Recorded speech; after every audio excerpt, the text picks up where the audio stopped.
name is Miok-Kim and I'm an assistant professor at Dongmyeong University. Despite being cluttered inside and outside of the country due to the corona, we were fortunate to present the article in video. This topic is the relationship between endocrine disruptor exposure behavior and premenstrual syndrome in Korean female college students. Let's take a look at the introduction. Premenstrual syndrome refers to a combination of physical, emotional, behavioral symptoms that can interfere with daily life, appearing about 2 to 10 days before menstruation. 80% of fertile women in Korea experience premenstrual syndrome, 5 to 10% of which are reported to be severe enough to interfere with their daily lives. Symptoms were found to be severe by age, followed by female college students, middle-aged women, and high school students. Premenstrual syndrome of a female college student reduces academic efficiency and causes personal and social problems such as cheating, crime, or suicide in school. Female college students have a relatively longer menstrual life than older women and tend to tolerate their own premenstrual symptoms rather than treatment due to prejudice against single women's visit to obstetrics. Therefore, it is more important than any age group to manage and study premenstrual symptoms.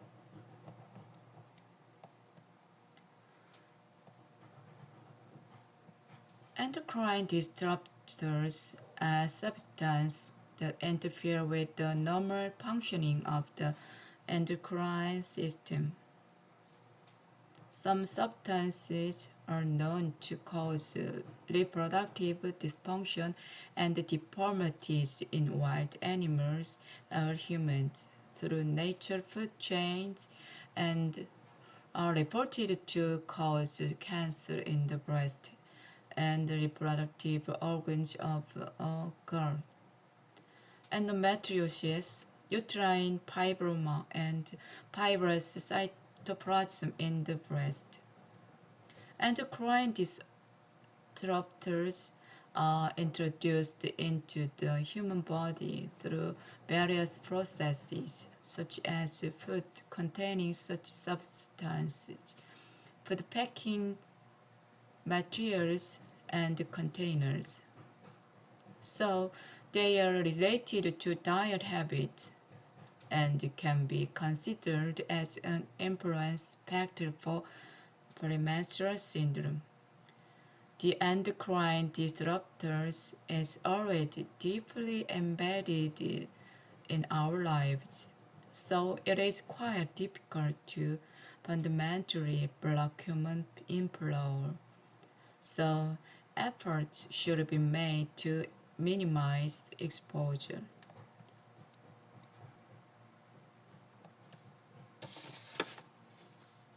Therefore, this study aims to identify the degree of the endocrine disruptors exposure behavior and the premenstrual syndrome of female college students and the relationship between the two variables.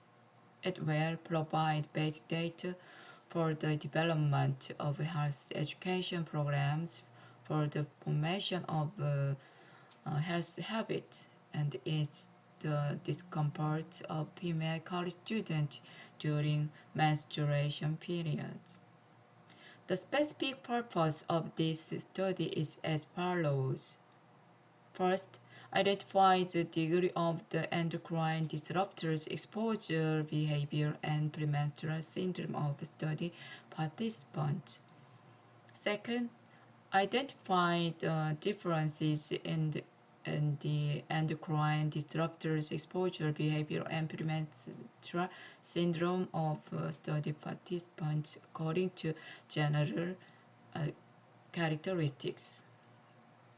Third, identify the relationship between the two variables. Next, the following is about the study design and participants.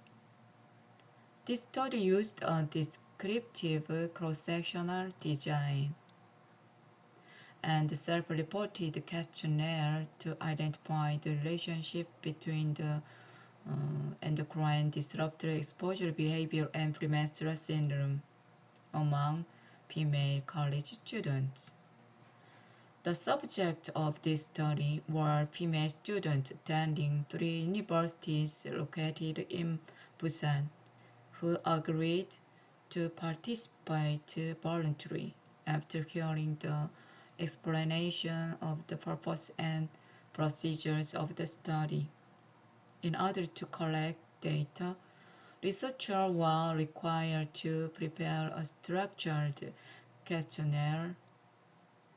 After explaining the purpose and method of research in the classroom and obtaining consent from students who wanted to participate in the study, the data collection period was from April 3rd the 3rd, 2019 to April 20th, 2019.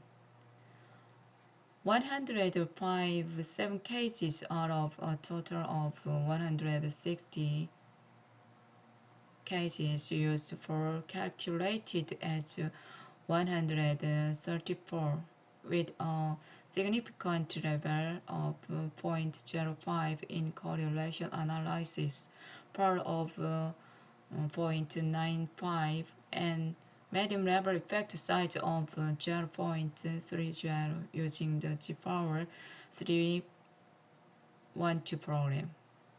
160 questionnaires were distributed to the participants on this study. Of these, 3 questionnaires were excluded because they were incomplete. Thus, 157 participants were included in the final analysis.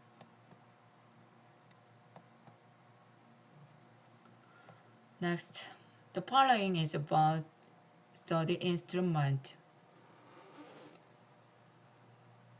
Endocrine disruptor exposure behavior was measured using behavioral tools for reducing exposure to environmental hormone developed by Kim Mi-ra and Kim Hyo-jung.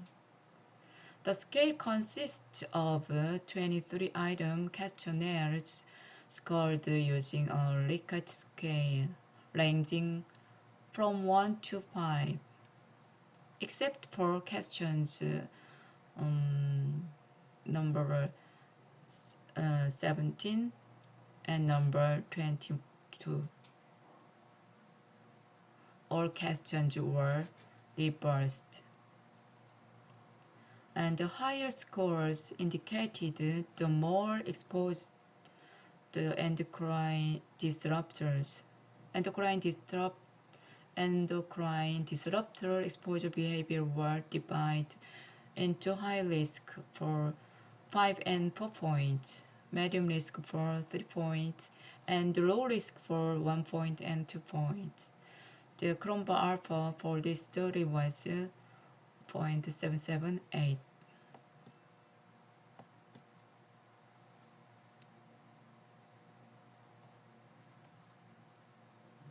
Premenstrual syndrome was measured using MDQ development by E. Moss. MDQs are questionnaires that classify premenstrual syndrome and indicate 47 negative symptoms. They can measure each degree. pain, concentration, behavior change, autonomic reaction, oral retention, negative effect, arousal, and control make up a total of 47 questionnaires in 8 symptoms. But there is no disruption to activity. Oops. The symptoms were measured and not at all on point, not weak to point. There are symptoms, but there is no disruption to activity, 3 points. It interferes with activity, 4 points, and is not active, 5 points. A higher score indicated a severe level of premenstrual symptom. The risk classification of premenstrual syndrome was classified as low-risk groups for 1 to 94 points, medium risk group for 95 to 141 points, and high risk group for 142 points or more. The Columba alphas for this study was 0.971.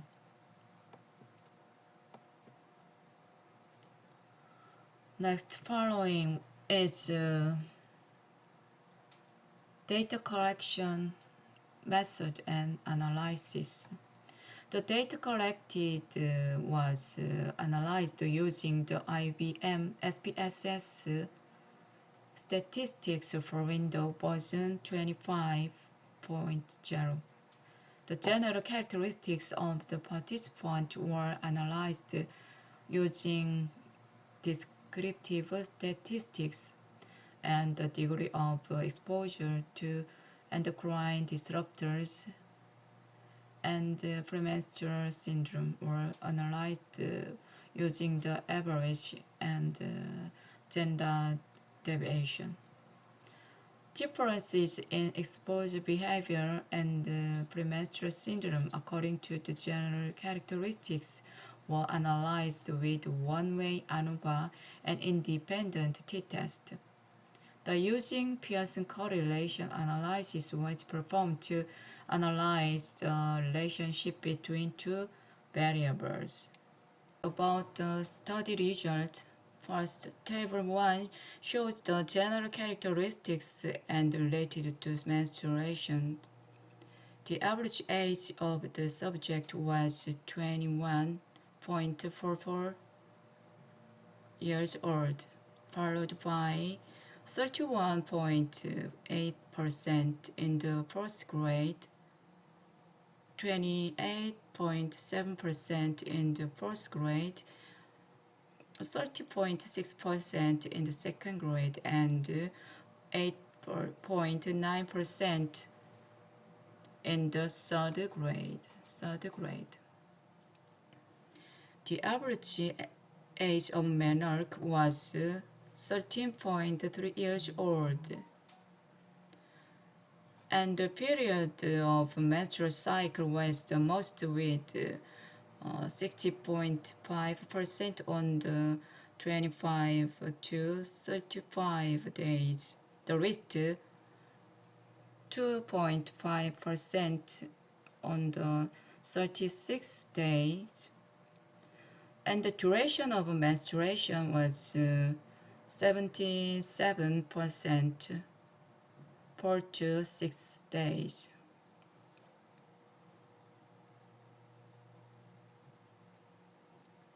Seven, 16% over 7 days and 4% within 3 days. 77% of students answered that they did not take the drug. Drug is analgesics. Next, Table 2 shows mean score of endocrine disrupted exposure behavior and premenstrual syndrome. The average score of endocrine disrupt exposure behavior was 2.72, and the risk was 3.28 in the high risk group, 2.59 in the normal group, and 1.95 in the low risk group. The average score of premenstrual syndrome was 2.08, and the behavior change was the highest at 2.70 point by sub-area, followed by negative effect 2.57 point. Water retention 2.57.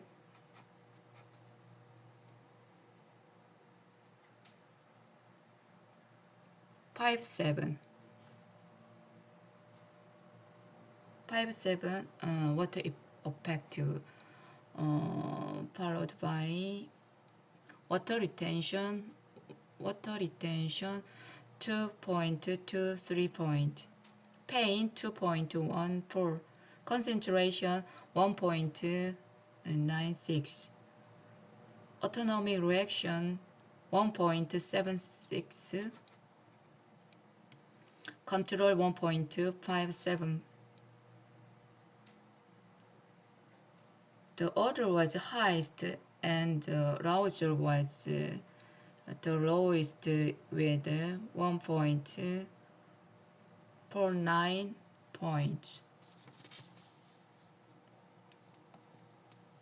Next. Table 3 shows differences in research variables according to general characteristics. There was no statistically significant difference in the endocrine disruptor exposure behavior according to the general characteristics of the subject and the menstrual-related characteristics. In the case of premenstrual syndrome, there was a statistically significant difference in the presence or absence of analgesics. T was 2.243, p-value was 0.026.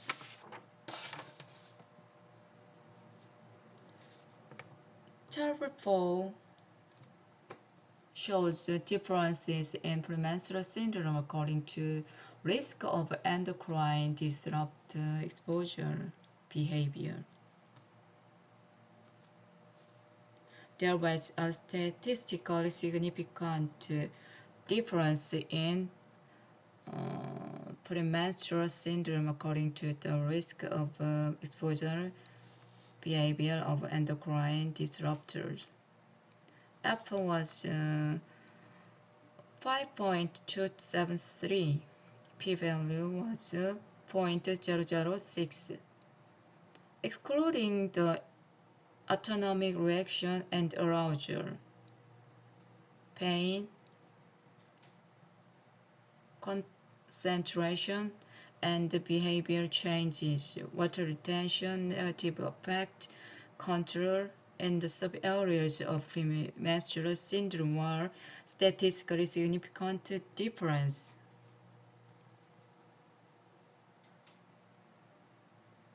In addition, as a result of the correlation analysis between the exposure behavior of endocrine and premenstrual syndrome, there was a statistically significant correlation. R was 0.234, p-value was 0.003. Correlation was shown table 5.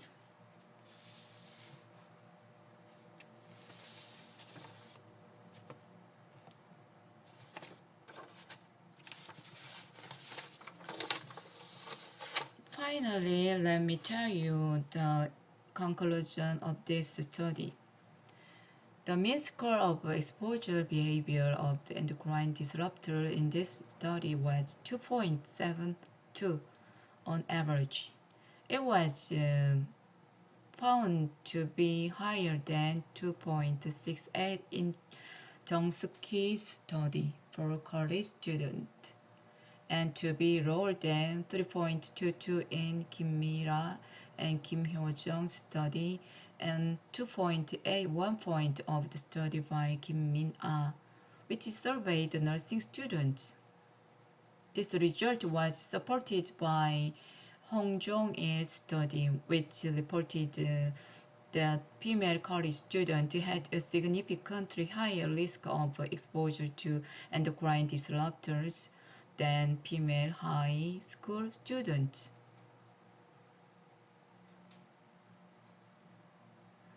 The average score of premenstrual syndrome experienced by the subject in this study was 2.08 compared to 2.67 point from Jung and Choi's study using the same MDQ scale, and 2.75 points from Kim Hyun-young and Kim Sang-nam's study. It was low, and it was higher than the score of 1.7, which was the result of Song et al.'s study. In the sub-area, behavior change was the highest with 2.70 points, and the arousal area was the lowest with 1.49 points. Consistent with the findings of Choi Lee-an's study. In the studies of Jung Choi's study, the scores for the areas of water retention and pain were high, which is different from the results of this study. There was statistically significant differences in premenstrual syndrome according to the risk of endocrine disruptor exposure behavior. In addition, there was a significant positive correlation between the endocrine disruptor exposure behavior and premenstrual syndrome.